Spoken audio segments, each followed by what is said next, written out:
Hey everyone, and welcome to the fourth episode of the Chainsaw Reacts podcast. As you can tell by the title of this podcast, today's podcast is all about Batman. We're only going to be focusing on, however, on the Batman Arkham games and talking about the different interpretations we've seen in film of the Batman, mainly the Tim Burton and Joel Schumacher era, from the Batman to Batman and Robin, so all those films, all four of them, and also talk about the Christopher Nolan trilogy, and then from there I might wing it and add something else in, but mainly we're going to be focusing on the Arkham Batman games and also talking about the films of the interpretations of, Michael Keaton, and also seeing Val Kilmer and George Clooney and Christian Bale's interpretation of Batman, what we've seen. So I will not be discussing Ben Affleck because we have not seen him on film as of yet. We've only seen photos as I'm recording this podcast, of course. So in the description, of course, is the timeline of when these subjects will be talked about, so you can skip ahead to a certain subject if you want to hear me talk about basically the Tim Burton, Joel Schumacher, or the Christopher Nolan. Just skip ahead or sit back and relax. Anyways, let's jump into the Batman Arkham games. So, of course, we go down the list here.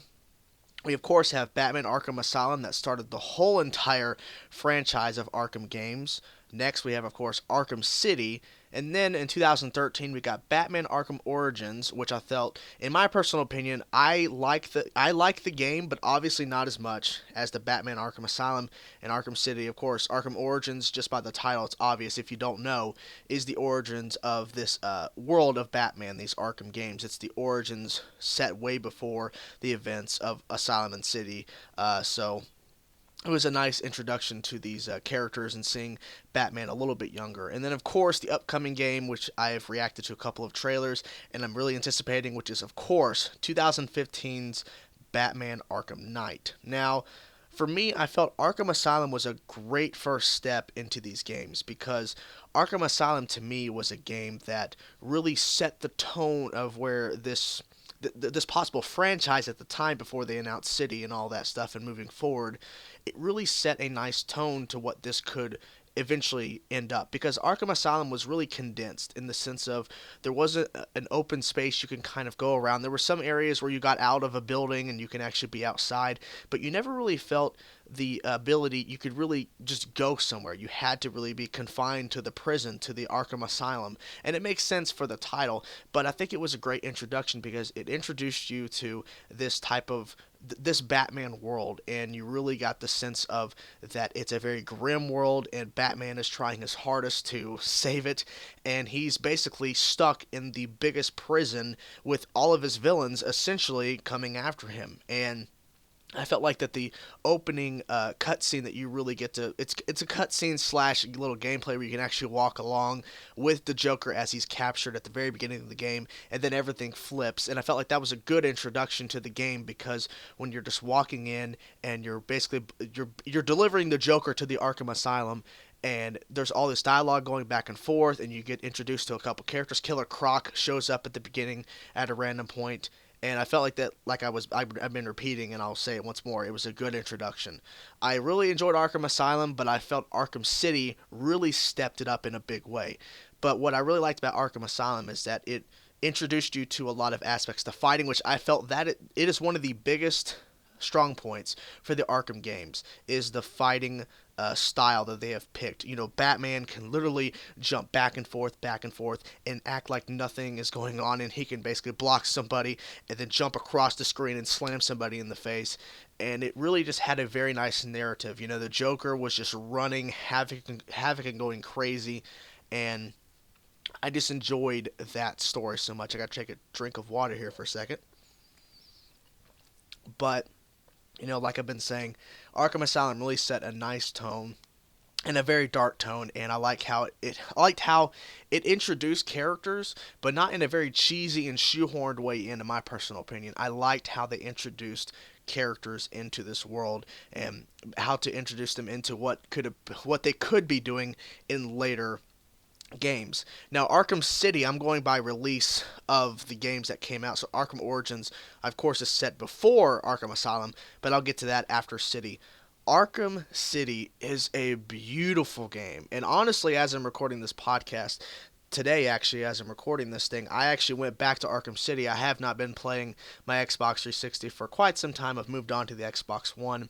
Came back to the 360 today, played some Arkham City, and I remember so much about this game, and I just felt nostalgic, even though it is not that old of a game. It is a beautiful game, and the fact that going from Arkham Asylum to Arkham City and seeing the massive improvement on the fact that not only the fighting, in my personal opinion, got better, the graphics and storytelling got better, but the fact that it's an open city, it's a big, wide open place where you can not only complete the main story and get a fulfilling story and really see a lot of twists and turns you're not expecting when you're first playing through the game, but also the side missions are intriguing as well. There's a side mission where you have to answer phone calls and try to find a serial killer who is trying to basically who has some hostages, and there's an aspect where you have to go find these ringing phones, and you have to find his location in a sense.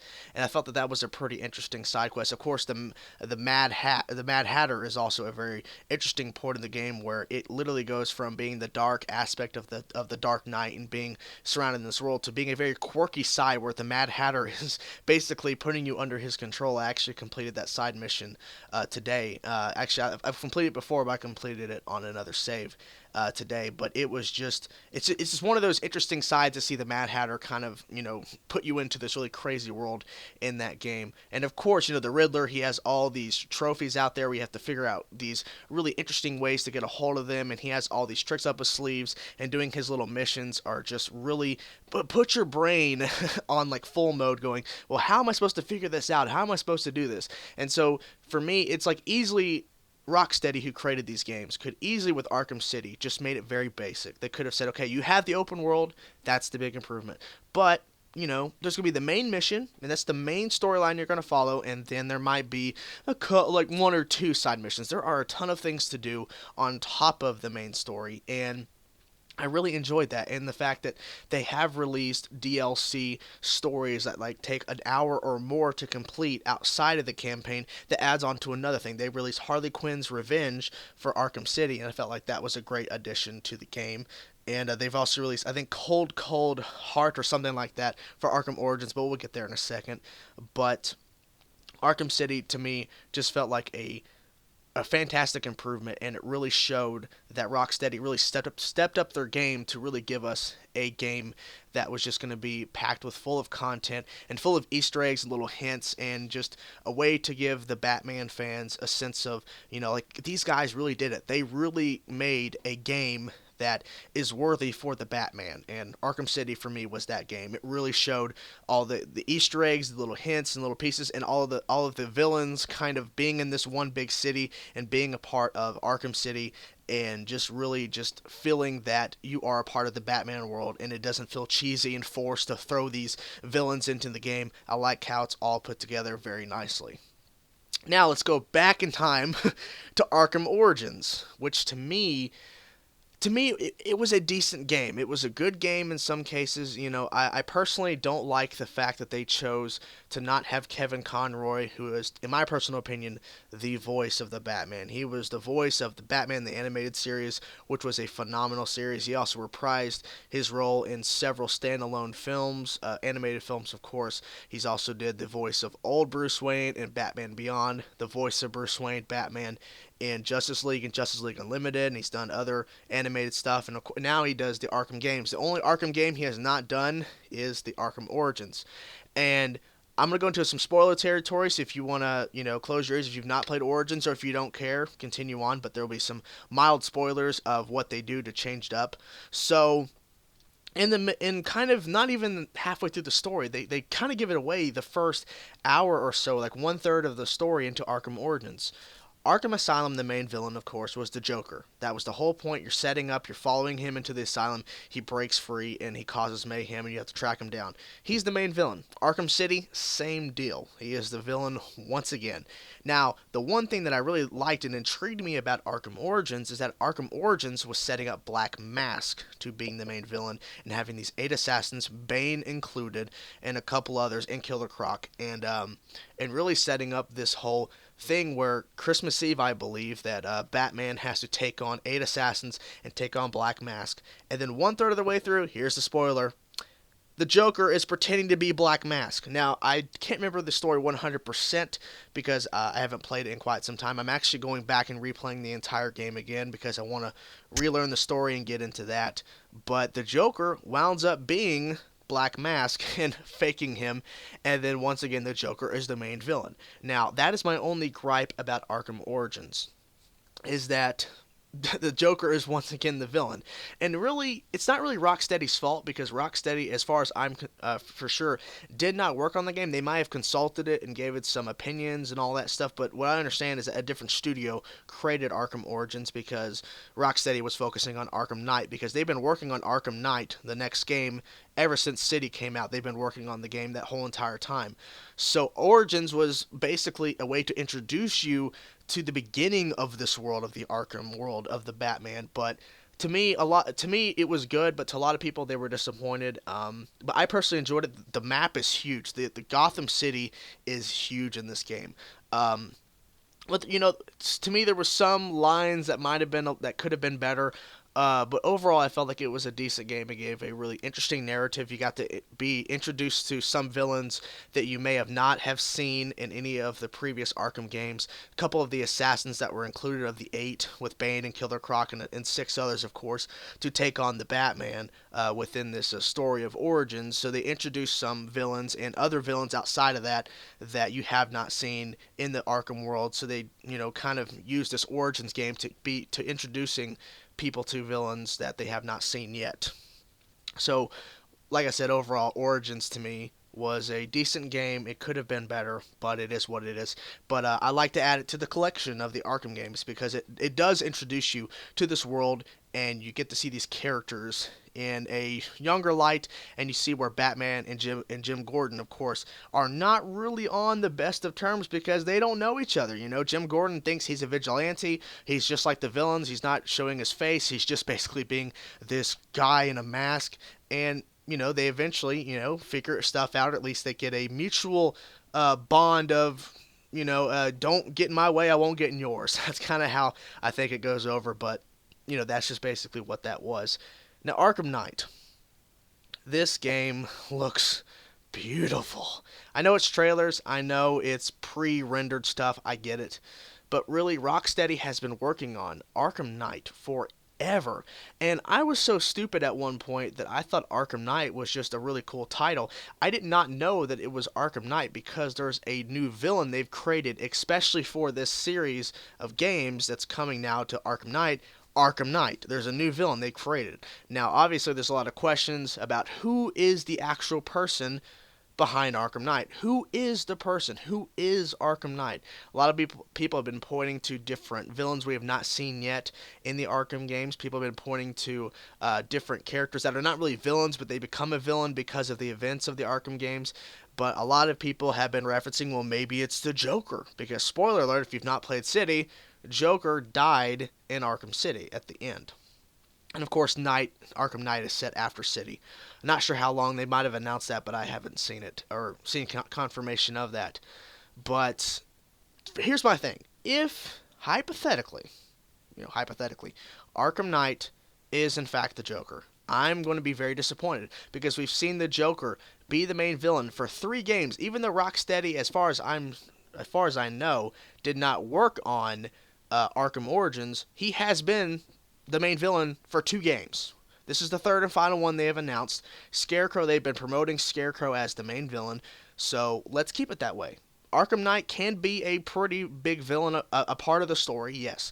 But when they've been portraying it, the way they've been selling it, is that Arkham Knight, the main villain, is Scarecrow. Now, it sounds stupid if you call it Batman Scarecrow. They call it Arkham Knight because it references Arkham, but also this person has taken on, okay, I'm a part of Arkham, I'm going to call myself the Arkham Knight, and I'm going to look like Batman, I'm going to basically act like him, I'm going to fight like him, and I'm going to take him on.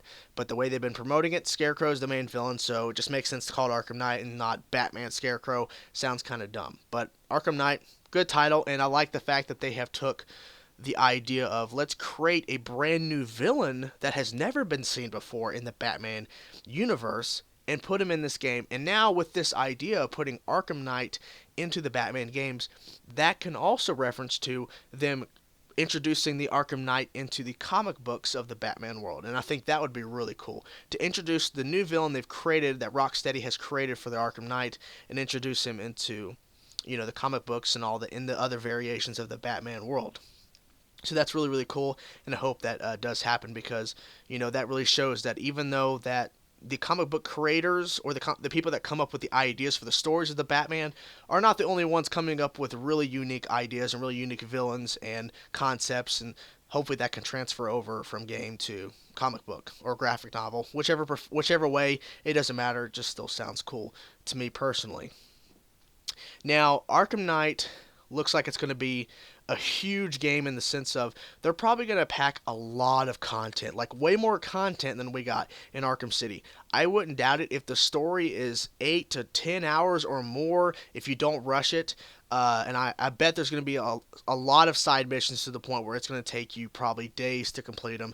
And they're probably going to put out DLC content. I mean, I'm not going to complain if they honestly put out a game that if you don't rush it, you play it at minimum speed, but you don't deviate, you actually do the story, do the campaign in its entirety. And the campaign's like 14 hours long, and the side missions alone are worth like 10 to 15 hours. And they add like 2 or 3 DLC packs of like campaign, where it just adds on to the campaign or adds on to some side missions, and it really introduces other characters we may not see within the main game, or they may not be involved, and now they are because of these DLC packs. I wouldn't care. I'm going to buy them all, because this game looks like it's going to be the most badass game we get from Batman yet.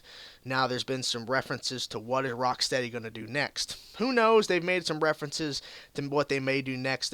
There's a picture that's floating around from Batman Arkham Knight that shows LexCorp. So people are like, well, are they going to do Justice League? I don't think that. If they're going to do another game related to the DC world, they might go totally out there and let's do Superman. The complete opposite. We don't have to make Superman dark. We can just make a Superman game kind of related to this, but then I think, well, Superman can fly, so the city wouldn't really matter. It'd be the whole entire world, but that would not work. So I don't know what they would do, but in my personal opinion, what they should do next after Batman Arkham Knight, if I was sitting there going, okay guys, Arkham Knight was a fantastic game, sold millions and millions and millions of copies.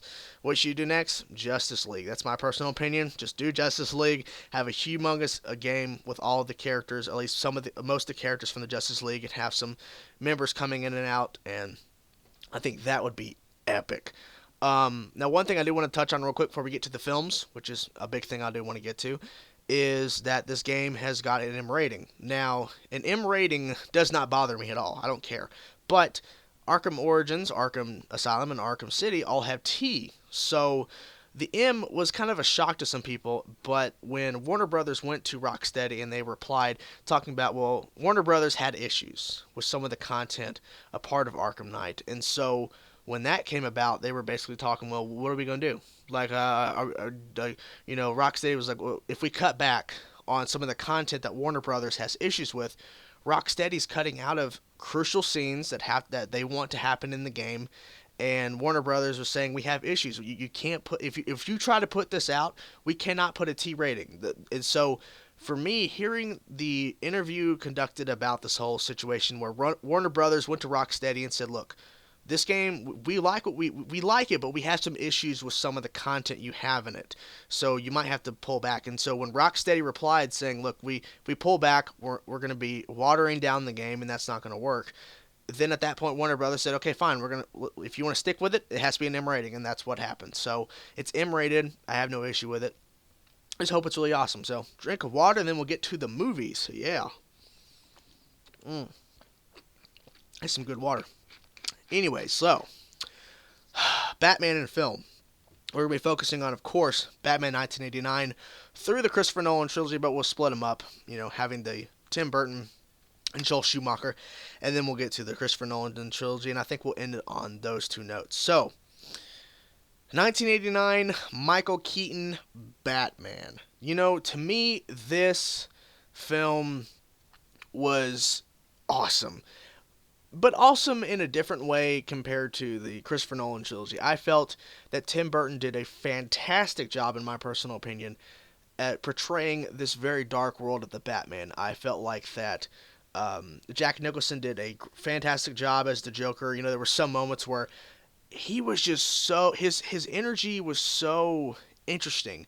and his portrayal of it was, in my personal opinion, unique because I've seen bits and pieces of Batman before I watch it in its entirety. I've seen its entirety, but what I'm referencing to is that I saw The Dark Knight before I fully watched the entire film of Batman 1989.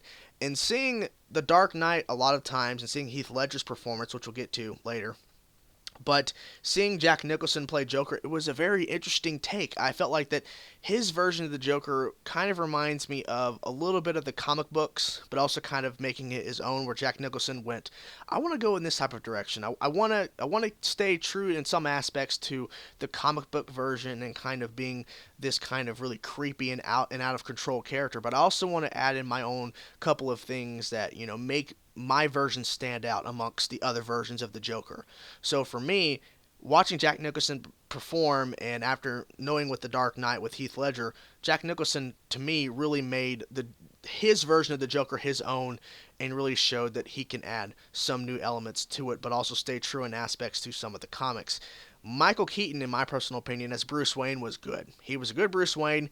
It didn't have to be over the top. It had to be simple. Bruce Wayne cannot really attract too much attention to himself. He can't really put himself out there that much because eventually he's going to be, of course, caught in the act of being Batman. So, for me, he played it in a very simple tone, but in a way where you believe that he is a billionaire and he can do whatever you want. But he just didn't really try to attract too much attention in some ways. Now, him being the Batman, I felt like that he was very menacing as the Batman. There were some times where I'm like, this is the Dark Knight. This is the Dark Knight. And I can just imagine people seeing that movie in theaters and going, this is the Batman. The Batmobile, in my personal opinion, was awesome. And I've already talked about the Joker, but Batman 1989 is a classic. It is a classic Batman film that has a really dark tone. Tim Burton, in my personal opinion, did a great job with it. And it's just one of those films that will go down, in my personal opinion, as one of the best Batman films. So give it to that. Batman Returns, to me, felt it went in a very interesting direction. I'll say that it went in a very interesting direction in the sense of that, we already saw the dark aspects of the first Batman film, 1989, of course, but I felt like that Batman Returns didn't really do too much except that it kept pushing the dark aspect because, regardless of what you think about how they portrayed the Penguin, it still felt like the 1989 version, but then they introduced Catwoman, which really does switch it up. It really did switch up the main aspect of what it is, because Batman was the main focus of Batman 1989, besides the Joker. But he didn't have someone else that kind of is working on his side, but kind of not. Now they back and forth. Now they add in Catwoman, Michelle Pfeiffer, of course, as Selena Kyle Catwoman, and so we're finally going to add that into the mix. And for me, some people like the her performance of Catwoman, and some people didn't. For me, it's not really half and half. It's more of like, in some moments I believe her as Catwoman. There's some moments where I'm like, wow, she is Catwoman. But other times I'm like, she's playing Catwoman. I see that, but I sometimes just don't know if it's me, or maybe it's just that the film it's like it was released released during the year I was born, which was 1992. So maybe it's just the fact that it's a little bit dated, but it's not a film that is dated in the sense of that it doesn't hold up. To me, it holds up, but obviously it could have been a better performance in my personal opinion as Catwoman, but it didn't really bother me too much. Now, Danny DeVito as the Penguin, that caused some issues with people, and for me, it's not that he did a bad job. It's just that it was played in a very weird way. The Penguin is sophisticated in some ways. He is smart. He's not supposed to be some really crazy mutated person that eats raw fish and has all these penguins around him. I mean, sometimes the Penguin in the comic book adaptation has this kind of aspect where he has he is fond of penguins and all this stuff, but the fact that this film had penguins strapped with rockets on them at one point, I believe, and then they're running through the streets, and it's just like, okay, and like I just said, he's a mutated penguin. It's strange. It's a dark tone that Tim Burton wanted to go with. Of course, if Tim Burton didn't want this, then it wouldn't have happened. but it did. And to me, it's a mix and match. Batman in 1989. If we're talking about the two Michael Keaton films, 1989 Batman was still the better film, in my personal opinion. So Batman Returns, it's decent, but it could have been a lot better. But the way some of the characters are portrayed are good sometimes, not so good. But that's just a half and half. Okay, now we're moving on to Batman Forever, which to me is a huge step in the wrong direction. Now, obviously, this is not the worst of the four. Of course, we're going to get to the worst one in a second, in a couple minutes or so, whenever we get to it. I don't want to get to it, but we got to. Batman Forever saw a huge change in a very weird way.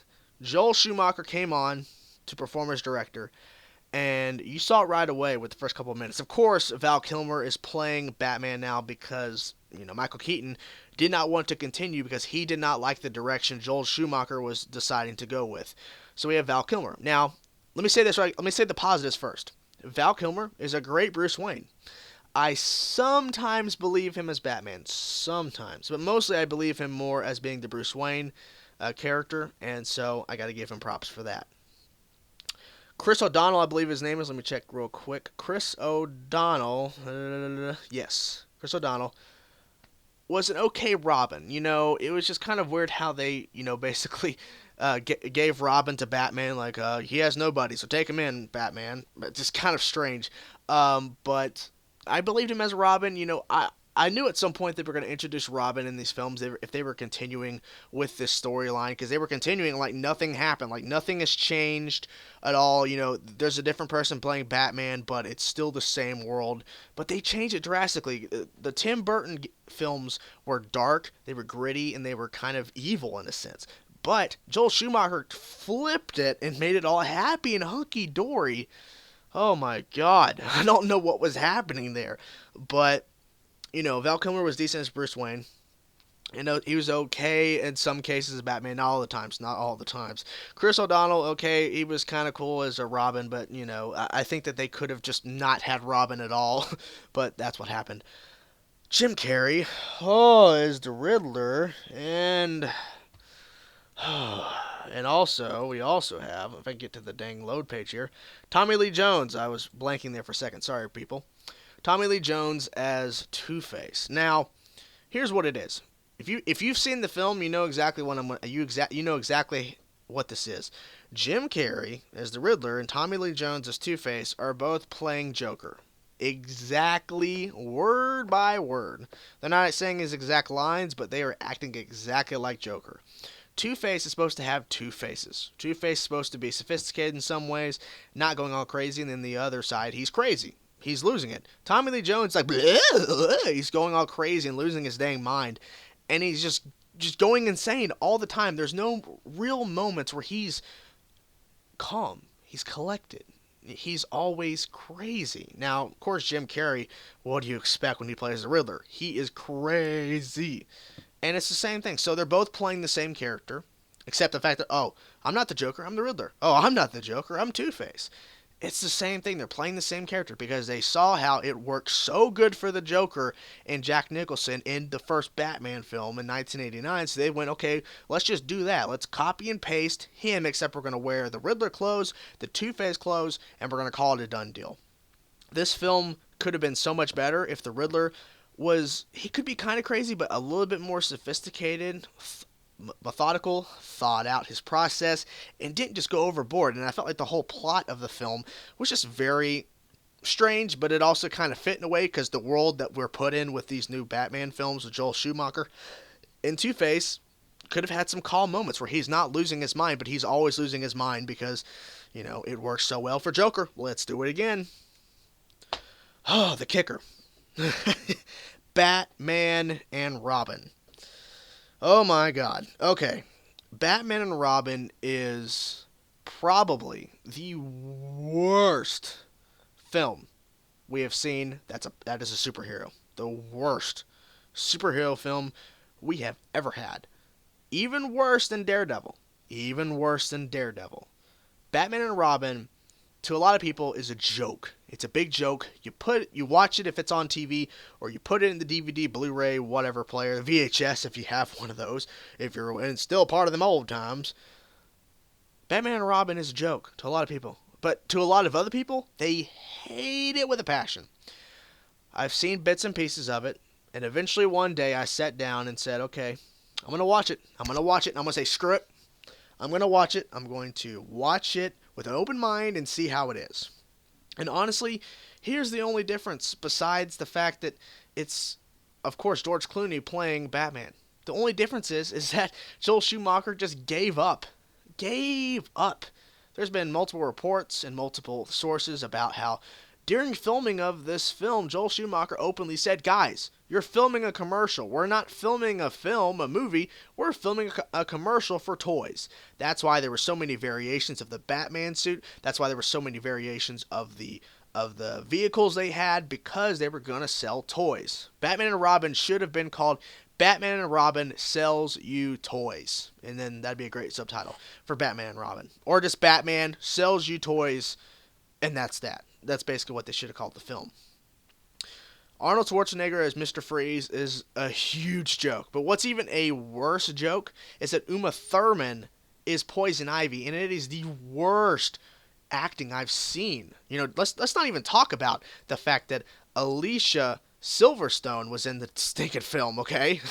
Let's not talk about that, okay? Because that is probably the worst decision they have made at all. Like, it is the worst decision, because it's like, okay, we already have Robin, which, let's go, what are we talking about here? Mr. Freeze is being played by a horrible interpretation, being not played by a horrible actor, but a horrible interpretation, what I meant to say. And we have Poison Ivy by Uma Thurman, but oh no, we have to add in Batgirl. We have to, because we added Robin in the Batman Forever, so we got to add someone else that's going to be a Bat person. Let's just add in Alicia Silverstone. There was one point where when she logs in, when she hacks into I'm blanking here because I'm just kind of like, just wow, why am I talking about this? Hacking into to Alfred's computer or whatever thing, that some kind of disk or whatever.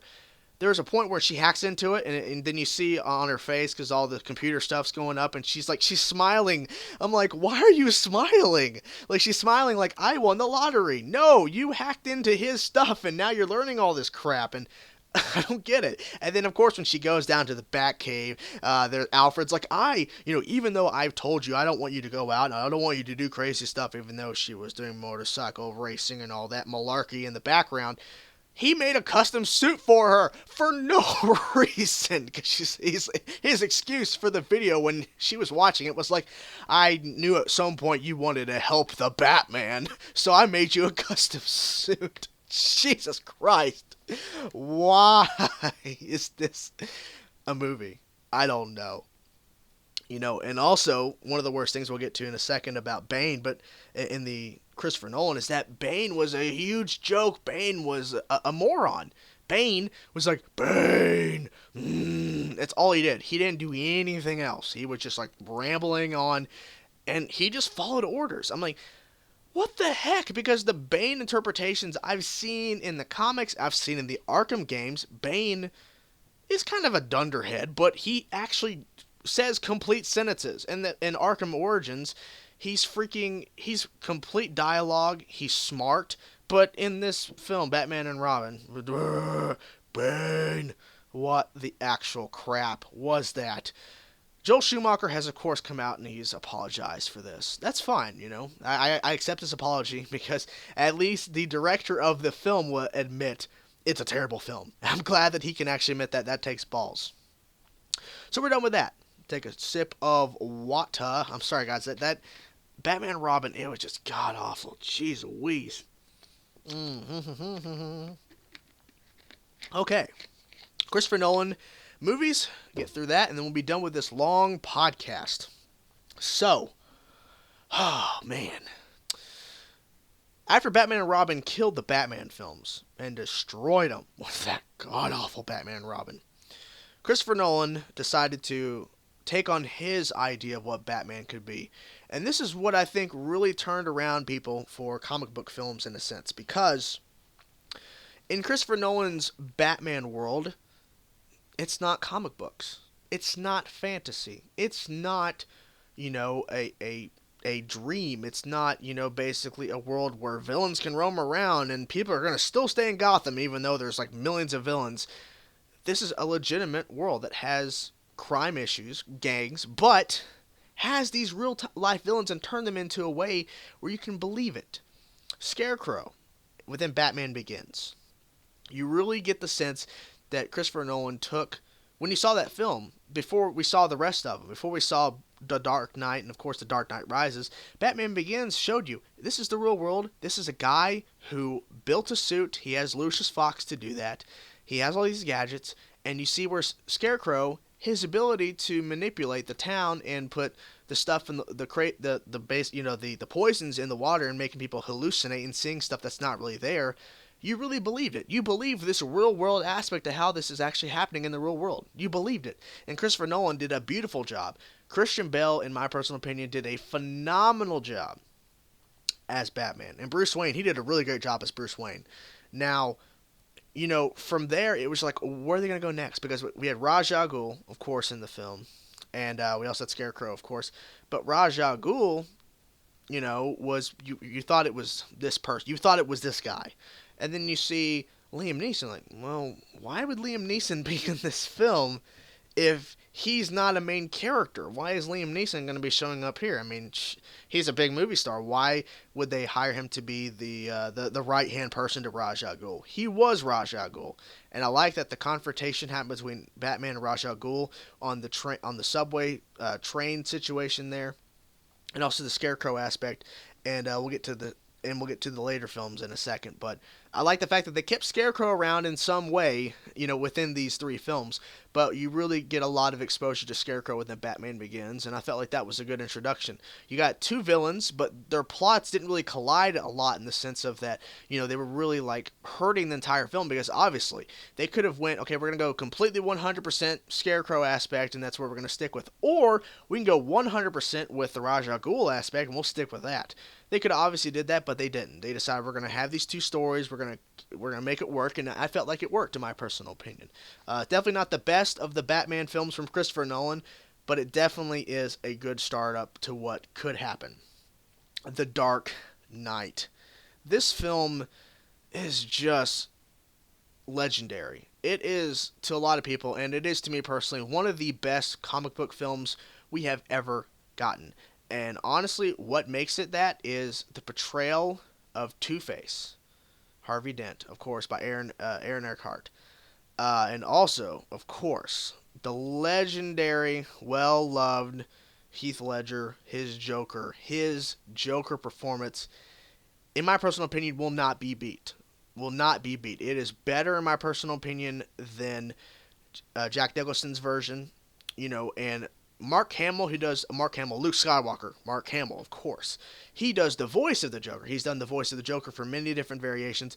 I do not include him because that is not a live action performance. That is a voiceover.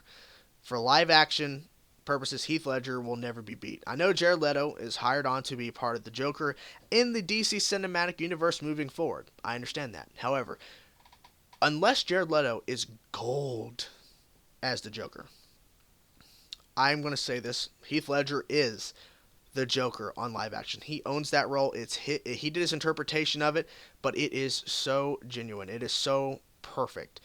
Every line he delivered was chilling, was menacing, and you really saw the crazy in his eyes. Phenomenal performance. And, and I do have to say that when I did say Harvey Dent, Two-Face, Aaron Eckhart, Aaron did a phenomenal job. I felt like that was a really good addition because obviously it could have been 100% Joker, nothing else added to it, but they decided to add in Two-Face for a good thing. Now, obviously, he could have probably survived and been in the third film, but, for what he was used for, it was a great build-up to his character, and halfway through the film, the big plot point that happened that caused him to have two faces was a nice build-up, and it was a nice climax because he went so dark so fast after that event that happened. So give props to that. Of course, in the beginning of the film, we got to see Scarecrow once again for a couple of minutes, so that was kind of cool where they threw him back in. And The Dark Knight Rises, the final film from Christopher Nolan, which, some people were wondering if he was going to continue and make a fourth one, but obviously not happening. Well, at least maybe not now. Well, who knows? It could happen like 10 years down the road. We'll do another Batman film, a part of Christopher Nolan's trilogy. But The Dark Knight Rises, to a lot of people enjoyed it. A lot of people liked it. Some people loved it. For me, I do love the film, but not as much as The Dark Knight. I felt like The Dark Knight Rises introduced Tom Hardy's Bane as a menacing character that's going to tower over Gotham, and he has a very unique way of doing it. In the way that they kind of combined the Bane story in The Dark Knight Rises to the story of the continuation of the story of Ra's al Ghul, with Ra's al Ghul's daughter that shows up as Talia al Ghul, and how she flips and she's been working with Bane the whole time. Bane's her savior that saved her from the pit that Batman has to go to and has to train to get out of because Bane put him there. That was a really nice twist. I really enjoyed that. Tom Hardy, in my personal opinion, was a great Bane. I really enjoyed his voice, the way he just did it. He's like, I will kill you, Batman, one way or another. Something like that. You probably heard mumbling, but, his voice is just so intriguing because you see this monstrous dude, Bane, it's Bane. And the voice is just very low like this. Yes, I'm Batman. Like it's very weird to hear that and to see this huge guy. I like the fact that Batman lost the first fight he had with Bane. He got his ass kicked hard. And I like that because it shows that Batman is not the greatest. He has to fall. He has to fall down before getting back up and defeating the enemy. He has to fall down. We have to see the progression of that character. If all it was Batman kicking everybody's ass in this films and there was no confrontation, nothing. He was just so good and he would kick so much ass. Nothing fazed him, and then nothing was really a pressing event, a pressing point where, oh gosh, we have to really pay attention because Batman might lose. If he kept winning everything, then we would think, oh, okay, well, Batman can never lose. The fact that Batman came back after 8 years after the events of The Dark Knight and got his ass kicked by Bane in The Dark Knight Rises the first time around so bad he broke his back, that's insane stuff. That is some insane stuff they pulled there. But I like that because it shows that Christopher Nolan thought, okay, look, the Joker was a really bad threat. There was a lot of bad things there. Batman Begins, same thing. Ra's al Ghul, Scarecrow, sick stuff. We have to introduce a character that will literally put Batman at his most vulnerable, his weakest, physically, because it's not about the physical aspect of fighting Joker or Ra's al Ghul in a sense. Physically, with sometimes Ra's al Ghul, yes, but Scarecrow, not so much. But with the Joker, it's all about, figuring out his plans, learning his location, trying to solve the little riddles he's trying to give, and basically manipulate you, and basically just be very menacing. Bane basically takes on Batman physically. That's the Bane's aspect. Now Bane had some smart stuff he did, but mainly it was his physique. That was the thing that really pushed this film over the edge and being a little bit different than the past two films. Now, overall, what's the best film in the Christopher Nolan trilogy? Of course, The Dark Knight. But for me, The Dark Knight Rises had some really cool aspects. It was a very long film, but I enjoyed it. The ending of the film I liked. It was like, they're really going to do this? They're really going to kill the Batman? And they didn't kill the Batman, of course. But it was a nice little touch there. But it was a nice way to end the series in the franchise of the Christopher Nolan Batman world. So that is the podcast, guys. I've been going on for a very long time. Hope you guys enjoyed it. Let me know in the comment section below your thoughts of the Batman Arkham games and, of course, the Batman films, Tim Burton, Joel Schumacher, and, of course, the Christopher Nolan trilogy. Let me know in the comment section below. Thank you guys for listening. Peace out.